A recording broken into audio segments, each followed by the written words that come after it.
40일이 지나면 니느웨가 무너질 것이다. 하나님이 심판하실 것이다. 너의 죄악이 하나님 앞에 상달되었다. 이것을 외친 거예요.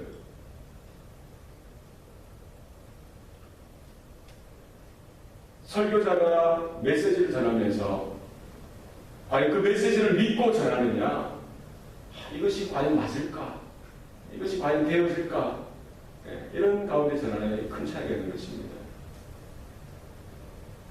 요나는 어떻게 했습니까? 지식적으로 하나님께 들은 말씀을 그대로 전달했을까요? 어떻게 전달했을 것 같아요?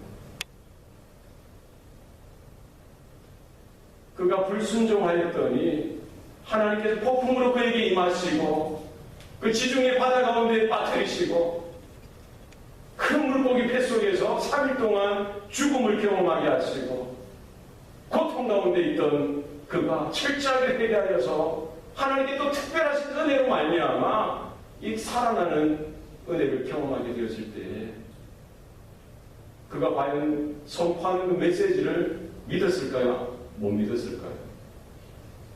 자기는 그렇게 몰아가시고 자기 삶 가운데 역사하셨던 그 하나님, 그냥 글로만 기록되어진 하나님의 말씀이 아니라 정말 폭풍을 일으키시고 큰 물고기를 대동하시고 준비하시고 그 삶 가운데 직접적으로 개입하시고 역사하셨던 그 하나님을 그가 경험하면서 단순히 지식적인 수준이 아니라 정말 우주를 창조하시고 바다를 창조하시고 하늘을 창조하시고 모든 것들을 지금도 다스리시고 간섭하시는 그 하나님을 경험하고 나서야 40일이 지나면 니느웨가 반드시 심판 가운데 있을 것이다.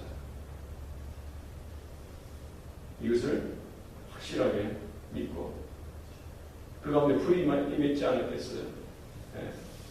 만약에 첫 번째 이런 경험 없이 만약에 혹 가서 하나님의 말씀을 전했다고 한다면 그냥 의무로 하나님이 전하라고 했으니까 무너진대요 이 수준이었을 텐데 정말 하나님의 마음을 조금이나마 깨닫고 그 열방, 그 이방, 그 나라, 그 민족들도 사랑하시는 하나님의 그 마음을 조금이라도 깨닫고 선포하는 그 말씀 가운데 하나님께서 능력으로 사용해 주셨던 것이죠. 니느웨 사람들이 선지자 요나가 선포하는 그 말씀을 듣고 어떻게 했습니까? 하나님을 믿고 금식을 선포하고 높은 자나 낮은 자나 막론하고 굵은 베옷을 입었다는 거였어요.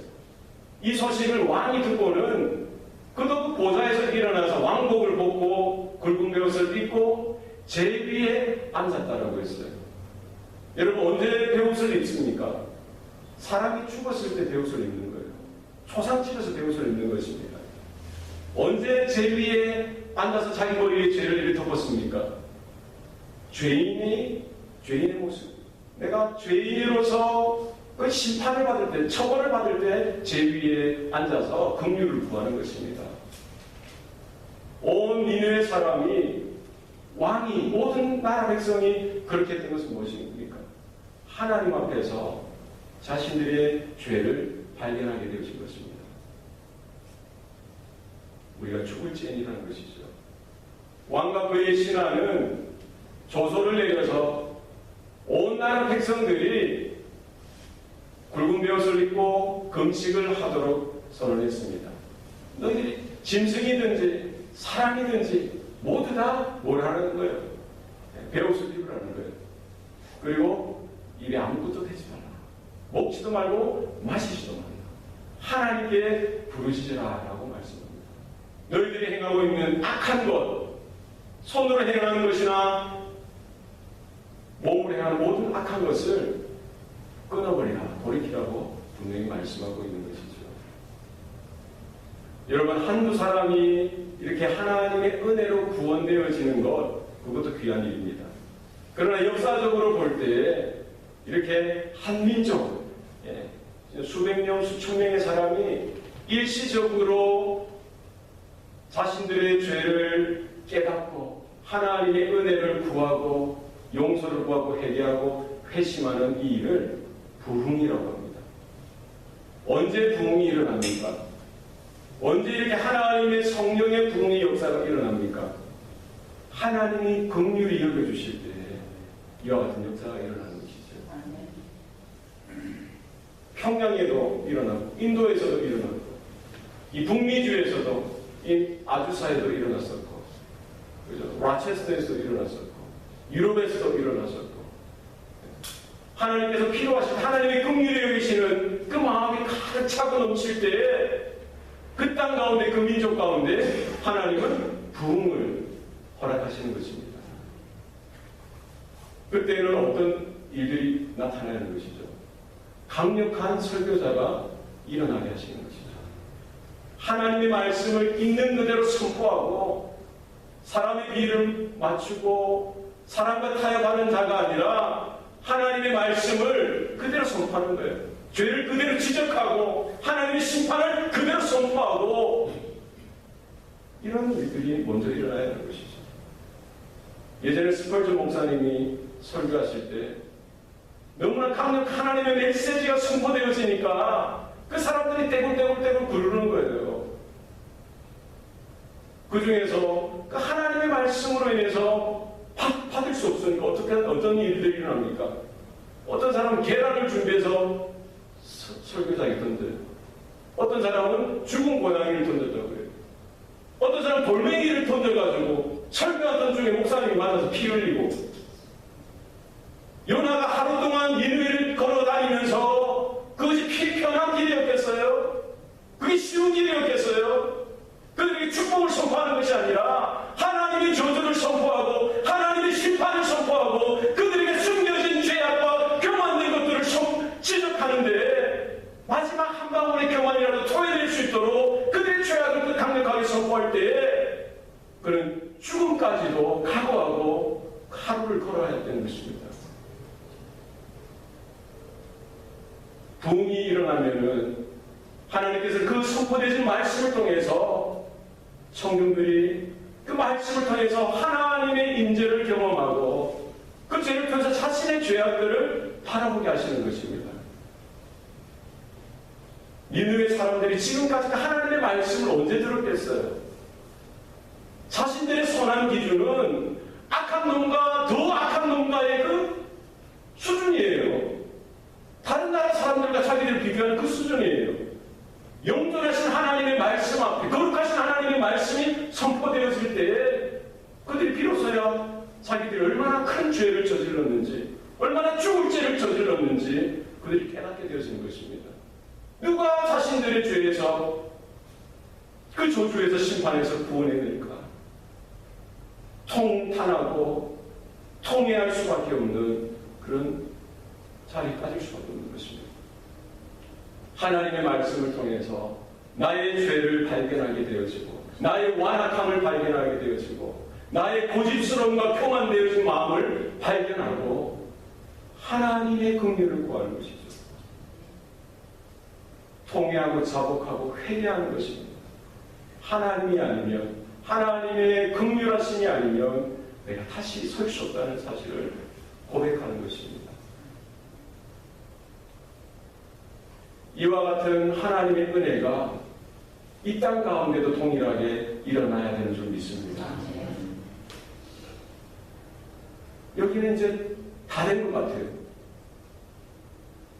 세상 사람들은 세상 사람들대로 하나님의 거룩하심을 하나님의 하나님 되심을 정면으로 반박하고 무시하고 믿음이 있다라고 하고 말씀을 받았다라고 하면서도 교회 생활한다라고 하면서 단순히 종교적인 수준에서 머물러서 나는 그래도 어이없고 나는 그래도 선하다라고 우리의 모습이 그렇지 않다는 것이죠. 우리는 괜찮아. 나는 괜찮아. 이 아침에 하나님 말씀 앞에 서서 하나님의 거룩하심 앞에 서서 우리의 작은 한 방울 남은 그 교만이라도 짜내고 토해낼 수 있길 바랍니다. 하나님은 이스라엘에게 수년 동안 여러 선지자를 보냈어요. 하나님의 메시지를 선포하게 하시고 하나님의 은혜를 또 전하게 하시고 심판을 경고하게 하시고 여러 차례 여러 탁월한 선지자들을 보냈음에도 불구하고 이스라엘은 변화되지 않았습니다. 니느웨는 그 강폭한 그 심령, 완악한 그 죄인들이 살았던 그 아수르, 그 니느웨의 사람들은 단 한 사람을 보냈어요. 요나 선지자가 한 사람을 보내고 하루 동안 그 말씀을 선포하게 하시고 40일의 유예 기간을 허락하여 주셨습니다.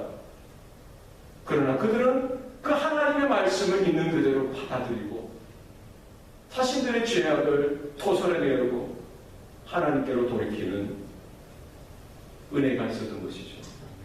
무엇이 그렇게 큰 차이가 난 것입니까? 이스라엘은 그것이 당연하다고 생각했어요. 하나님의 은혜가 당연하다고 생각했어요. 우리가 하나님의 택한 백성이라는 그 사실 하나만으로 당연하게 여겼던 것이죠. 하나님이 수차례 말씀하시고 경고하셨음에도 불구하고 그들은 그 교만의 목을 꺾지 못한 것입니다. 교만된 마음을 낮추지 못한 것이에요.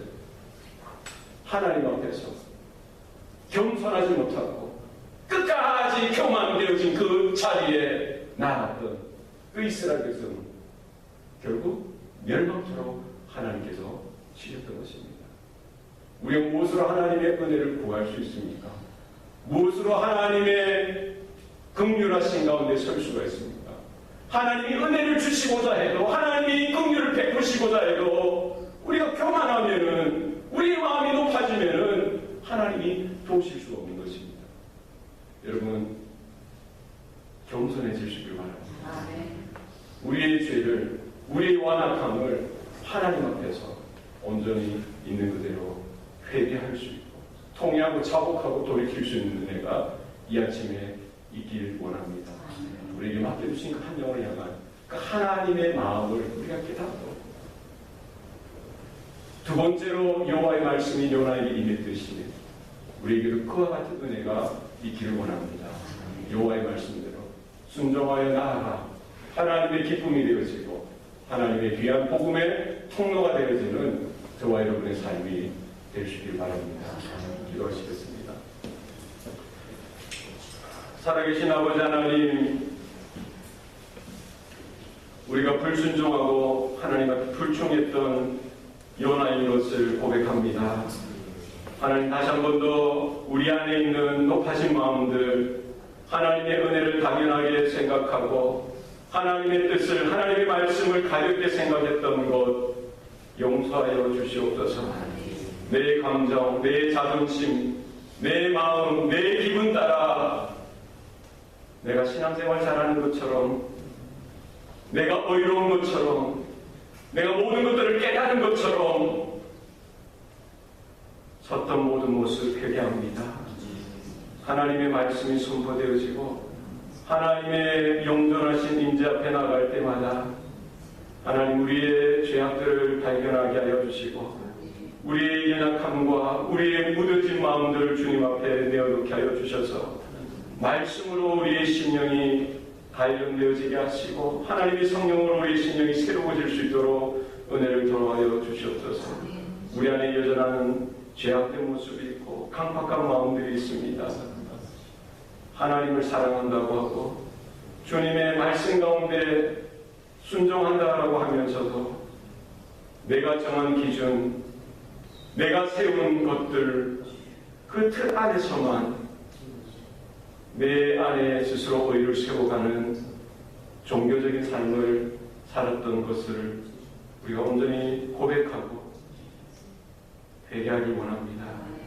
하나님, 은혜를 베풀어 주셔서 이 땅에 죄악된 모습들을 바라보고 저들을 비난하기만 하고 저들을 바라보면서 우리의 입으로만 판단했던 것 용서하여 주시고 정말 우리 회개해야 할 자가 우리인 것을, 돌이켜야 할 자가 우리인 것을 깨닫게 하여 주셔서 우리가 먼저 하나님의 은혜를 구하고 하나님의 부흥을 구하고 하나님의 긍휼하심을 구하여서 하나님 이 땅 가운데 다시금 하나님의 부흥의 물결이 일어날 수 있도록 하나님 사랑하는 주의 성도들을 사용하여 주시옵소서. 우리가 품은 한 영혼 우리가 순종하여 그들에게 나가길 원합니다. 하나님 우리 걸음걸음을 주장하시고 사용해 주시옵소서. 감사드리고 예수님 이름으로 기도합니다. 아멘.